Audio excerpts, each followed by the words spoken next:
간구할 때 약함은 강함으로 변합니다 라는 제목으로 말씀을 나누겠습니다. 말씀을 전하기 전에 먼저 옆 사람에게 오늘 말씀을 위해서 좀 이렇게 옆 사람을 보고 인사를 한번 해볼까요? 당신 참 못났습니다. 이렇게 인사 해볼까요? 당신 참 못났습니다. 네, 어이가 없어서 웃음이 나오죠. 네, 어이가 없네.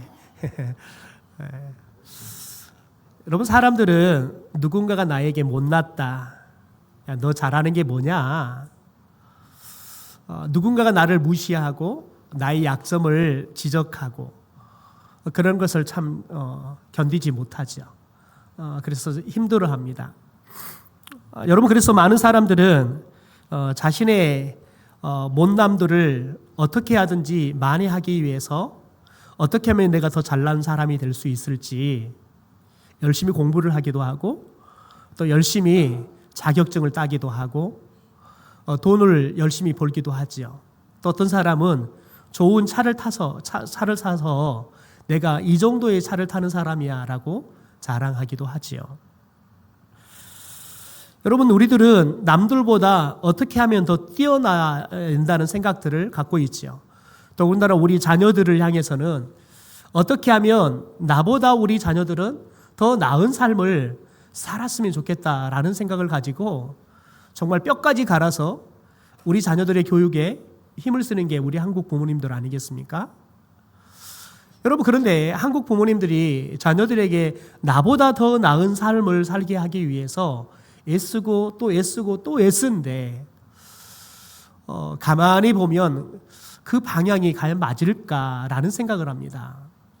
왜냐하면 우리는 너무 지나치게 성적 지상주의, 더 나아가서 약육강식의 사회적인 통념 안에서 이게 마치 우리의 의식이 되어버렸어요. 그래서 약해 빠지면 세상에서는 결코 살아남을 수가 없다. 어쩌든지 강한 사람이 되어라.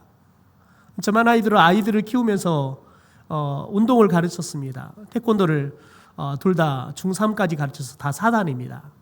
사범을 할 수 있을 정도로 가르쳐놨어요. 저희 아들이 중학교 3학년 끝나고 태권도를 한 번도 안 했는데 4단 자격증이 있다는 이유로 부대에 착출이 돼가지고 태권도 대회를 나갔어요. 몇 등 했게요? 네. 예선에 떨어졌어요. 네. 중3하고 한 번도 태권도를 안 했는데 갑자기 이 태권도 4단 자격증이 있다고 대회 나가라 그러니까 나간 거예요. 나가서 봤더니 막 대학교에 선수 생활했던 애들이 막 나왔는데 어떻게 뭐 게임이 되나요? 사실인지 거짓말인지 모르겠는 저희 아들이 2점 차이로 졌다고 와서 이야기를 하더라고요. 여러분, 왜 아이들에게 운동을 가르치려고 합니까? 우리 아이들은 다른 아이들한테 무시당하지 않고 맞지 않고 크기를 원하기 때문에 그러는 게 아니겠어요? 여러분, 우리는 어떻게 하든지 우리 아이들이 내가 더 강한 사람이 되고 더 많이 갖는 사람이 되기를 소망합니다. 왜냐하면 우리는 그러지 않으면 사회에서 낙오되는 인생, 실패한 인생을 산다고 생각하기 때문에 그렇습니다. 그래서 우리는 어떻게든지 조금 더 강한 사람, 어떻게 하든지 조금은 더 권력을 많이 가진 사람, 어떻게 하든지 우리는 더 많이 가진 사람이 되려고 애쓰고 수고하죠. 여러분, 그런데 오늘 사도 바울은 우리가 생각하는 것과는 정반대의 이야기를 합니다. 여러분, 사도 바울이 오늘 본문에 보면 우리가 지난주까지 볼 때 사도 바울이 자신의 잘난, 가문, 학력 이런 것들을 내가 어리석지만 자랑하겠다, 좀 봐주라, 그러면서 열심히 고린도 교회 성도들에게 자신이 어떤 집안의 사람인지, 그리고 자기가 어떤 학력을 갖고 있는지, 자기가 얼마나 믿음 생활을 잘하는, 그래서 바리새인 중에 바리새인인지, 여러분, 이런 자랑들을 늘어놨습니다. 그런데 오늘 본문에 보면 사도 바울의 자랑이, 여러분, 지난주까지 이야기했던 자랑과 딴판의 자랑이 벌어지고 있습니다. 5절과 9절에 보면 이렇게 말합니다. 먼저 5절입니다. 나는 나의 약한 것만을 자랑하기로 했습니다. 나의 약한 것만을 자랑하기로 했대요. 9절에 보니까 나는 나의 약한 것을 더욱 기쁜 마음으로 자랑하여. 여러분 생각해 보세요. 여러분의 자녀들이 학교에 들어오면서 엄마 나 오늘 빵점 맞았어. 여러분 그렇게 막 자랑하고 들어오면 여러분 뭐라고 하겠어요? 이야 빵점이나 맞아버렸냐. 자랑스럽다 자랑스러워. 여러분 그렇게 하겠습니까? 예, 기겁을 하겠죠. 야 빵점 맞은 게 뭔 자랑이라고. 여러분 그러면서 구박하지 않겠습니까? 여러분 우리는 우리의 자녀들이 자신이 못하는 거, 자신이 약한 거, 여러분 그것을 자랑한다고 생각해 보십시오. 그러면 여러분 우리 그 모습을 보고 자랑스럽게 여길 부모가 어디 있겠습니까? 야 자랑할 게 없어서 그걸 자랑하냐. 참 철부지 없다. 야 너는 도대체 좀 양심이 있냐 없냐. 여러분 우리는 자녀들한테 그렇게 구박할 겁니다. 여러분 그런데 오늘 바울은 뭐라고 말하냐면 나는 약한 것만 자랑하겠다. 심지어 9절에는 나의 약한 것을 더욱 기쁜 마음으로 자랑한대요. 빵점 맞고 들어오면서 그냥 빵점 맞은 시험지 흔들면서 막 기뻐가지고 나 빵점 맞았다 들어오는 그런 아이 같은 그런 모습을 지금 바울이 지금 이야기하고 있는 겁니다. 여러분 우리가 생각하기에는 이 바울의 이 말이 도무지 이해가 되지 않습니다. 어떻게 약한 것이 자랑거리가 됩니까? 더군다나 여러분 우리가 살고 있는 이 대한민국은 어떻게 하든지 세계의 최고, 세계의 최초, 최고가 안 되면 최초라도 돼야 되잖아요. 세계가 안 되면 아시아에서라도. 여러분 그게 안 되면 우리 동네에서라도. 여러분 그래서 우리 목사님들이 보니까 배구팀을 만들다는데 배구 선수들이 꽤 많더라고요. 그래서 배구 선수를 어디에서 했냐 했더니 동네에서 했대요. 예전에는 면민체육대 하면 동네에 선수 나가잖아요.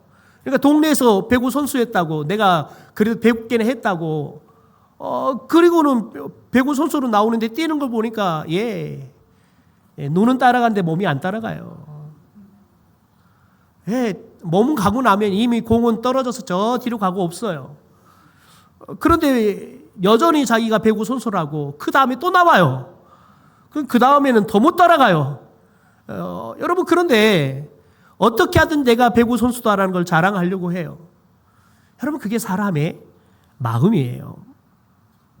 여러분 그런데 여러분 이런 사회 통념 이런 사회 분위기 속에서 살고 있는 우리는 이런 바울의 말을 도무지 이해할 수가 없는 겁니다.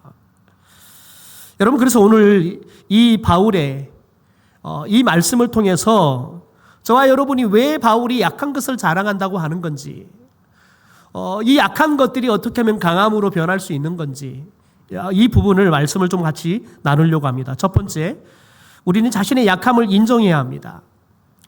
자신의 약함을 인정해야 한다는 거예요.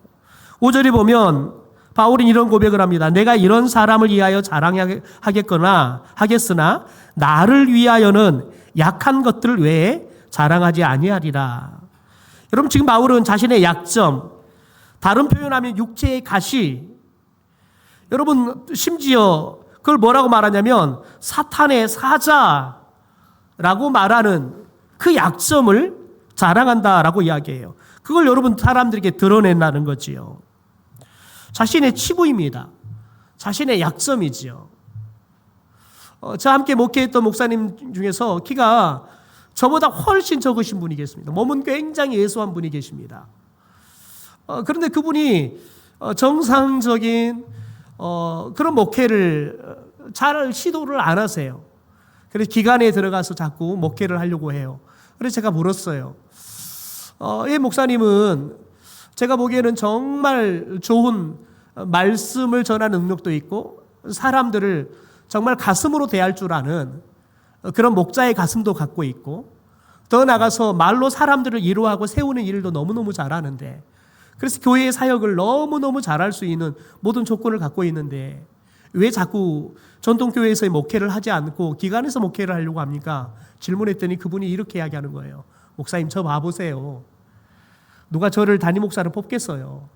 강단에 서면 꼬마가 서 있는 것 같은 거예요. 초등학생이 서 있는 것 같은 거예요. 그러니까 자신이 많은 교회들 이력서를 냈는데 이력을 보면 사람들이 다 1차 심사에 통과되어서 2차 면접 보러 오라는데요. 근데 면접을 보면 이제 마지막 다시 3차 오라는 교회가 하나도 없다는 거예요. 근데 그 목사님은 그 이유를 자신의 아주 왜소한 예모를 꼽더라고요. 그러니까 몸이 아주 왜소하니까, 그래서 서면 폼나지 않으니까요. 여러분, 교회들이 은근히 목사를 예모로 뽑는 교회들이 은근히 많습니다. 저희 교회는 예모로 뽑지 않는 것 같아요. 여러분, 그런데 왜 그럴까요? 우리 교회 간판이라고 생각하기 때문에 그렇습니다. 여러분, 교회는 간판 세우려고 목사를 뽑으면 안 됩니다.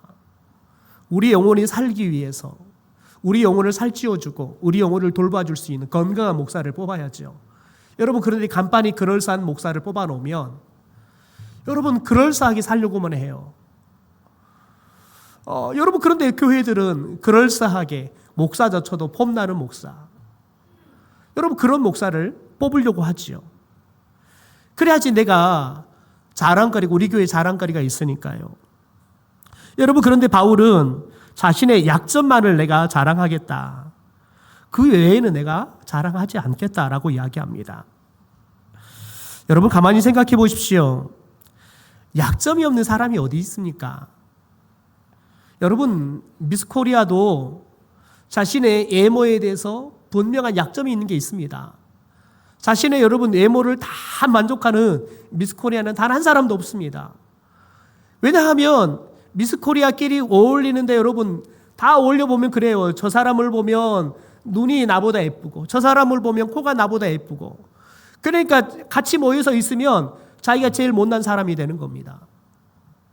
그러니까 어떻게 하든지 더 예쁜 사람 돼보려고 많은 돈을 들여서 성형을 하는 거지요. 여러분, 약점 없는 사람은 단 한 사람도 없어요. 그래서 사람들은 그 약점을 감추려고 애쓰죠. 오히려 그래서 자신의 약점을 감추려고 강한 사람인 것처럼 행동하지요. 여러분, 제가 여러분 앞에 서서 말씀을 잘 전하고 있는 것처럼 보이지만 여러분, 그렇지 않습니다. 토요일 저녁이면 잠을 편안하게 못 잡니다. 저는 저희 교회 부임이 와서 토요일 저녁 단 하루 저녁도 여러분 잠자리에 들어서 마지막까지 깰 때까지 한 번도 일어나지 않고 자본 적이 없습니다. 왜냐하면 늘 긴장하고 있기 때문에 그렇습니다. 여러분, 사람들은 자신의 양점을 감추기 위해서 끊임없이 애쓰고 수고합니다. 여러분, 그런데 여러분, 우리가 알아야 할 게 있습니다. 사람은 모두가 약점을 가지고 있다는 거예요. 여러분, 그 말은 뭐냐면 자신의 약점을 감추기 시작하면 여러분, 그때부터는 비밀스러운 삶을 살아가야 돼요. 여러분, 그러면 사람은 마음이 편할 수가 없어요. 이 말씀을 준비하는데 어떤 목사님이 교만에 대해서 이렇게 이 말씀을 가지고 정리를 해놨더라고요. 교만은 나의 약점을 숨기려고 강한 채 하는 것이 교만입니다. 참 교만을 정리를 잘 해놨죠. 그러면 겸손을 이렇게 정리했어요. 겸손은 나의 약점을 인정하는 겁니다. 그러면서 그리스도인의 겸손에 대해 한마디 더 해놨습니다. 약점을 인정하되 내가 약하다는 것에 주눅 들지 않고 오히려 예수님 안에서 더 담대하게 살아갈 수 있는 것, 그게 겸손입니다. 그러니까 저와 여러분이 약점이 많은 사람이에요. 여러분, 그런데 그 약점을 인정하는 거지요. 그러나 주님 안에서 오히려 그 약점 때문에 주눅 드는 게 아니라 더 담대하게 살아가는 거, 여러분, 그게 겸손이래요. 왜 그럴까요? 주님이 백그라운드니까요. 여러분, 주님이 백그라운드니까요. 내가 약하기 때문에 더 주님을 의지하고 사는 것, 그게 겸손이라는 거예요. 여러분, 약점을 인정할 때 주님을 의지할 수 있는 거예요. 주님, 제가 건강이 너무너무 약합니다. 이거 주님이 저 건강 붙잡아 주지 않으면 저는 그냥 오늘 하루를 넘길 수 없는 사람입니다. 이게 겸손이라고요. 여러분, 목사님들에게 종종 이런 질문을 해요. 목사님은 목회하면서 뭐가 제일 힘듭니까? 예, 한국 목사들은 대표적으로 공통으로 꽂는 거 뭐냐면 새벽 예배예요 그러더라고요. 저는 새벽 예배가 더 이상 힘들지 않습니다. 휴가 때 새벽 예배를 안 하려니까 힘들어 죽겠더라고요. 시간이 되면 깨요. 예. 그렇죠. 핸드폰에 저희 교회 CCTV가 다 있거든요. 그래서 새벽 예배 우리 장 목사님이 깨워서 오셔가지고 우리 새벽 예배 하나 봐요. 장 목사님 새벽 4시 한 30분, 35분 되면 어김없이 오셔가지고 불 켜시고 또 새벽 예배 드리시더라고요. 지금은 아예 새벽 예배를 안 드리는 게 힘들어요. 안 드리는 날이 일어났다고 또 잘라 그러면 고역이에요. 여러분, 그런데 저에게는 뭐가 제일 힘드냐면 설교가 제일 힘듭니다. 3가지 때문입니다. 설교를 준비하는 게 너무 힘듭니다. 여러분, 아무리 목사가 설교를 하고 또 설교를 해도 설교는 익숙해지지 않습니다. 더군다나 준비는 더 익숙해지지 않습니다. 아무리 쥐어짜도 어떨 때는 메시지가 나오지 않습니다. 아무리 여러분 컴퓨터에 앉아서 쳐도 메시지가 나오지 않습니다. 요즘은 오직하면 그래서 AI한테 이 본문을 넣어놓고 너라면 이 제목을 가지고 어떤 설교를 하겠니? 이 질문을 해봅니다. 그러면 AI가 아주 친절하게 이야기합니다. 설교를 한 편을 여러분 그냥 몇 초 만에 쫙 만들어줍니다. 여러분, 그런데 은혜인 건 뭐냐면 그 설교를 갖고 설교를 할 수가 없어요. 말이 안 되는 게 너무 많아요. 아직은 그래요. 여러분, 설교 준비하는 게 너무 힘들어서 설교하는 게 어려워요. 두 번째는 설교하는 시간이 너무 힘들어요. 늘 긴장해야 되니까요. 이것은 그냥 오래 하면 될 줄 알았어요. 그런데 저는 오히려 교육준사 시절 때는 설교를 정말 편하게 했거든요. 근데 부목사가 되니까 더 어렵더라고요. 네, 담임이 되니까 더 어려워요. 설교를 많이 하면 익숙해지면 쉬워질 줄 알았는데 설교는 익숙해지지 않아요. 설교를 하면 할수록 어려워요. 세 번째로 여러분, 진짜 힘든 건 뭐냐면 설교한 대로 살기가 힘듭니다. 설교한 대로 살아야 되는데 설교한 대로 살지 못해서 설교하기 힘듭니다. 제가 여러분에게 이렇게 사십시오, 저렇게 사십시오, 그렇게 말을 해놓고 그렇게 설교해놓고 제가 정작 목사인 저는 그렇게 살지 않는다 그러면 누가 제일 먼저 알겠습니까? 저희 아내가 귀신같이 압니다. 그럴 때 어떨 때는 저희 아내가 그런 말합니다. 아이고, 우리 성도님들은 목사님이 저런다는 걸 알란가 모르겠어.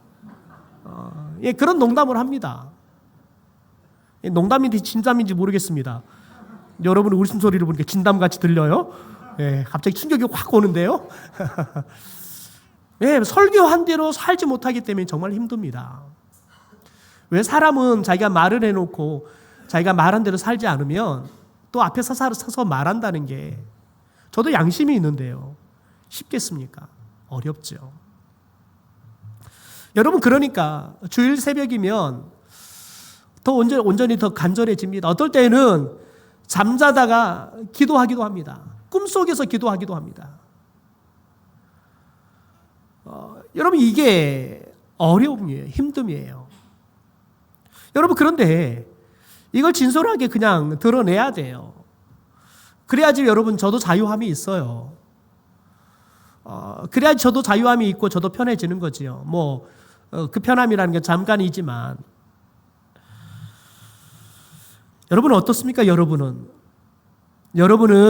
약점이 없으십니까? 제가 보기에는 약점이 있는 분이 계셔요.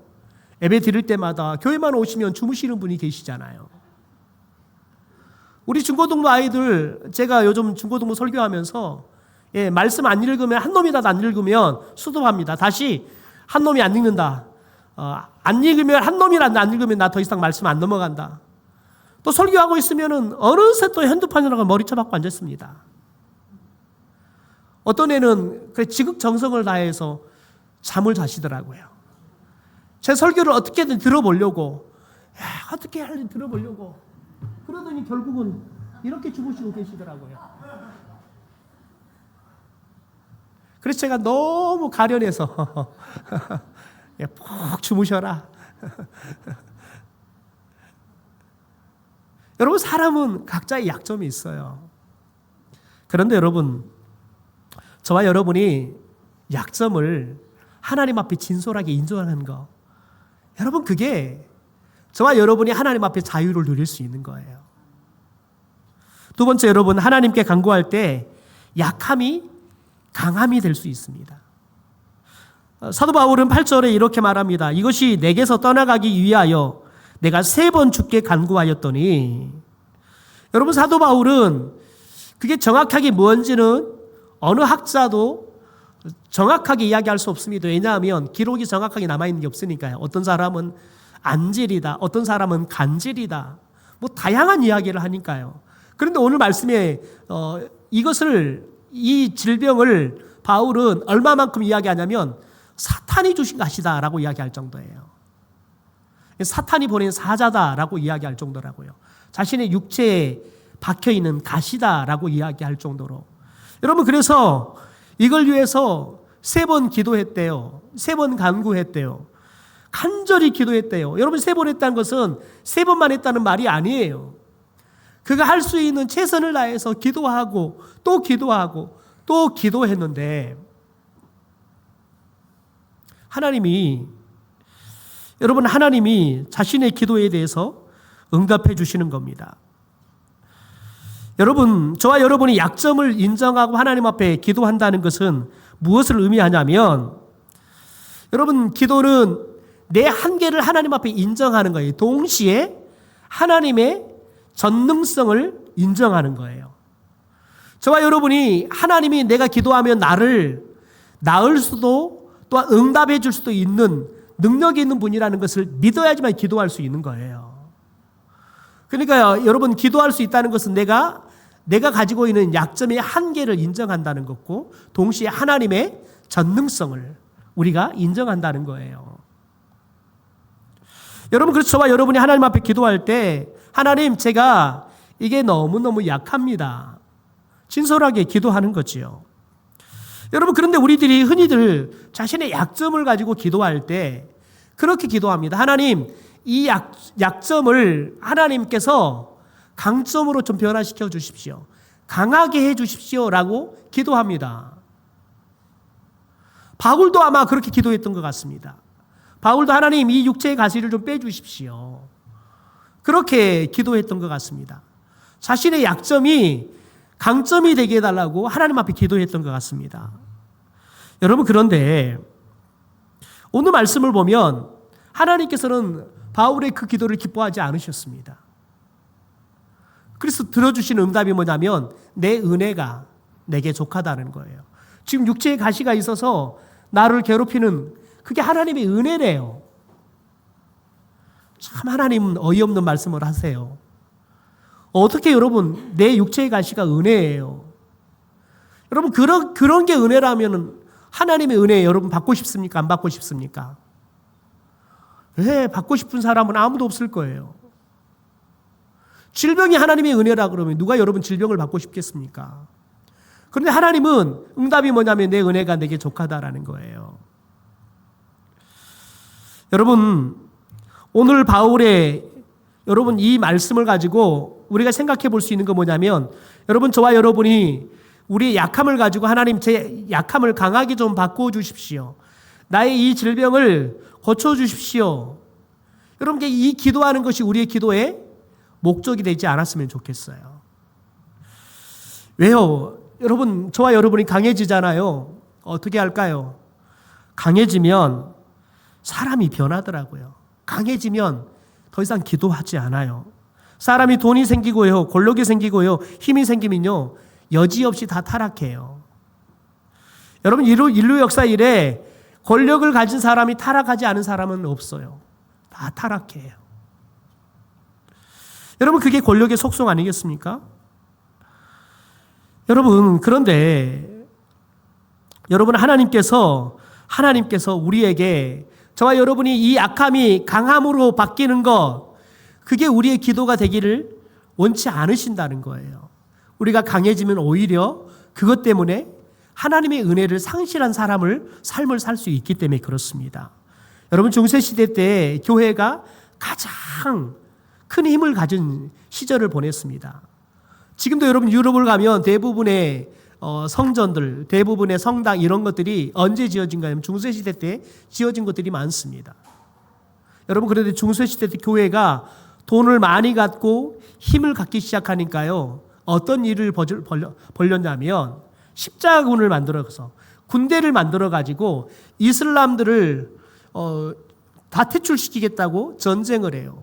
여러분, 그런데 하나님은 이 중세 교회의 그 뜻을 응답해 주지 않아요. 교회는 힘을 가지고 군사력을 가지고 이슬람을 눌러버리려고 했어요. 여러분, 그런데 하나님은 여러분 그들에게 그게 진정한 하나님의 능력이 아닌 것을 보여주는 거지요. 결국은 여러분 십자군 전쟁은 실패해요. 그건 교회의 부끄러움으로 남아요. 여러분, 능력이 뭡니까? 그리스도인에게 능력이 뭡니까? 사도 바울은 십자가가 능력이다라고 이야기해요. 십자가가 너무도 약해 보여요. 초라해 보여요. 십자가는 여러분 어떻게 보면 저주받은 자리 아니겠습니까? 여러분, 그런데 그 십자가가 믿지 않는 사람들에게는 미련한 것처럼 보이지는 그 십자가가 믿는 저와 여러분에게는 능력이 돼요. 왜요? 그 십자가 때문에 저와 여러분이 구원을 받았어요. 그 십자가 때문에 저와 여러분이 영원한 생명을 얻었어요. 그 십자가 때문에 저와 여러분이 성령과 함께 권능의 삶을 살게 된 줄 믿습니다. 여러분, 강하게 되는 것은 주님 안에서 큰 의미가 없어요. 내가 강해지면 점점 하나님과 멀어지고요, 점점 강함을 가지고 죄를 짓게 될 위험이 더 많으니까요. 바울의 기도에 대한 하나님의 응답을 우리가 꼭 기억해야 돼요. 우리 9절의 말씀을, 오늘 굉장히 중요한 핵심적인 말씀인데요, 같이 한번 읽어보겠습니다. 현대어 성경입니다. 같이 자막입니다. 시작. 안 된다. 그러나 내가 너희와 함께 있으마. 내게 내리는 은총은 그것으로 충분하다. 내 능력은 약한 사람에게 가장 잘 나타난다. 여러분, 바울이 기도할 때 하나님 뭐래요? 안 된다. 그러면서 여러분, 하나님께서 응답이 뭔 거예요? 그러나 내가 너희와 함께 있다는 거예요. 그게 응답이에요. 여러분, 저와 여러분이 약한 것이 강하게 된 것보다 더 중요한 건 뭐냐면 주님이 우리와 함께 하는 거예요. 여러분, 주님이 함께 하시면 우리의 약함이 주님의 강함이 드러나게 되어지는 축복의 통로가 될 줄 믿습니다. 여러분, 대통령이 싸움을 잘하나요? 대통령이 싸움을 잘할 것 같으면 여러분 왜 경호대를 데리고 다니겠습니까? 여러분, 대통령은 싸움 못해요. 그런데 싸움을 잘하는 여러분 경호대가 같이 있으면 두려울 게 없어요. 여러분, 저와 여러분이 약하지만 그 약한 것 때문에 저와 여러분이 기도하면 하나님이 뭐라고 응답하신다고요? 그래, 내가 너 육체 가시는 빼주지 않겠지만 내가 너와 함께 할게. 여러분, 그게 하나님이 우리에게 내려주시는 은혜래요. 은총이래요. 왜냐하면 여러분, 그럴 때 그 약함 때문에 하나님의 강함이 드러나기 때문에 그렇습니다.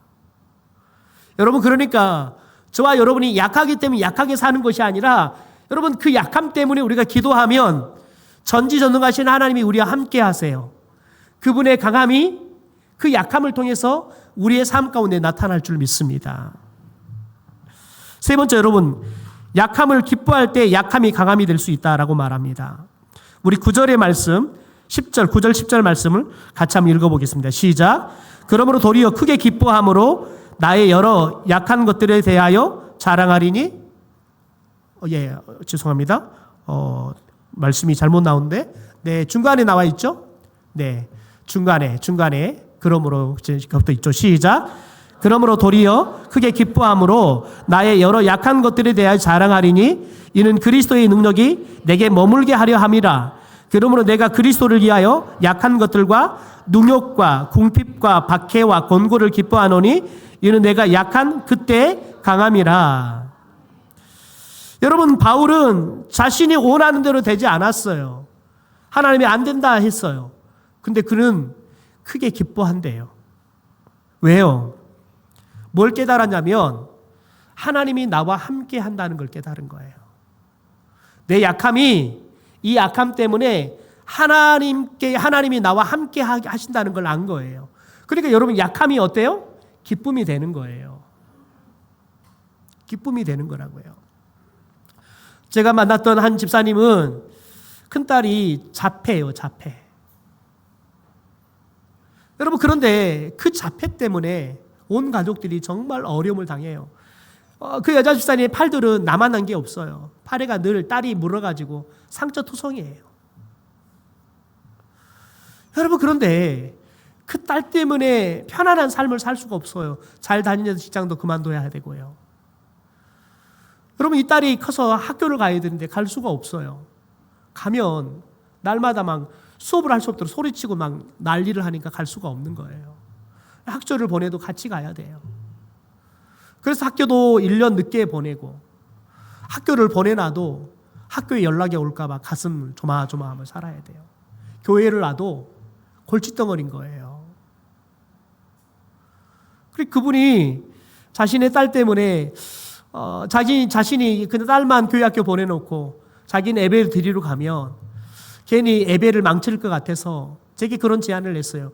제가 교회 학교 교사를 하면 안 되겠습니까? 제가 교사를 하면서 딸을 데리고 함께 예배를 드리면 안 되겠습니까? 예, 들어오라 그랬어요. 그래서 엄마가 딸을 데리고 있는데, 엄마가 데리고 있는 데서 아이가 예배 시간에 소리 안 치나요? 쳐요.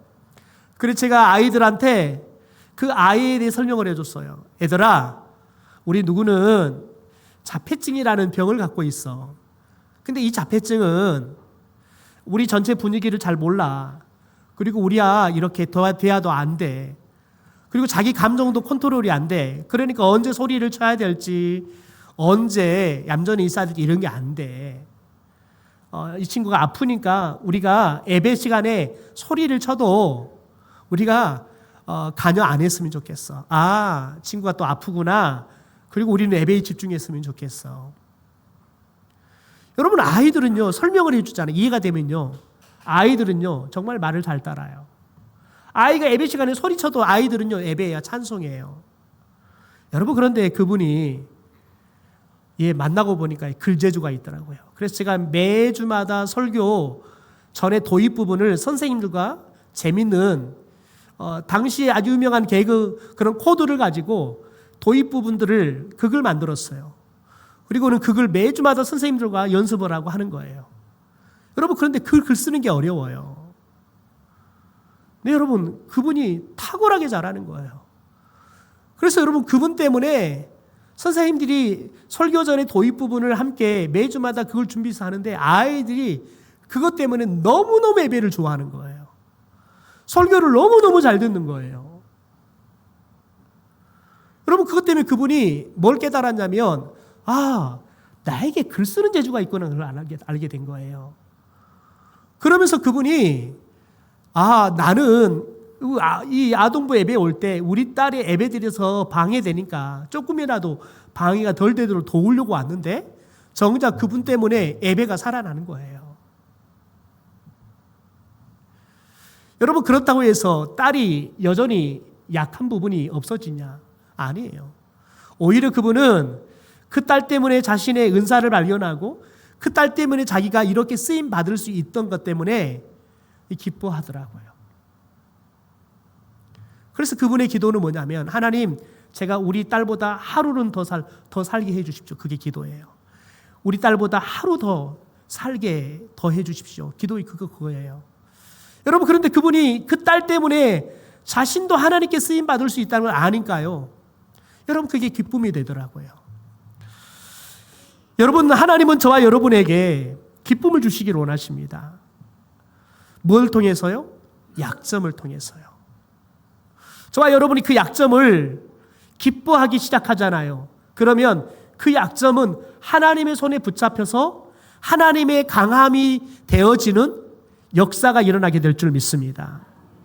더 이상 약점이 아닌 거죠. 강점이 되어져 가는 거죠.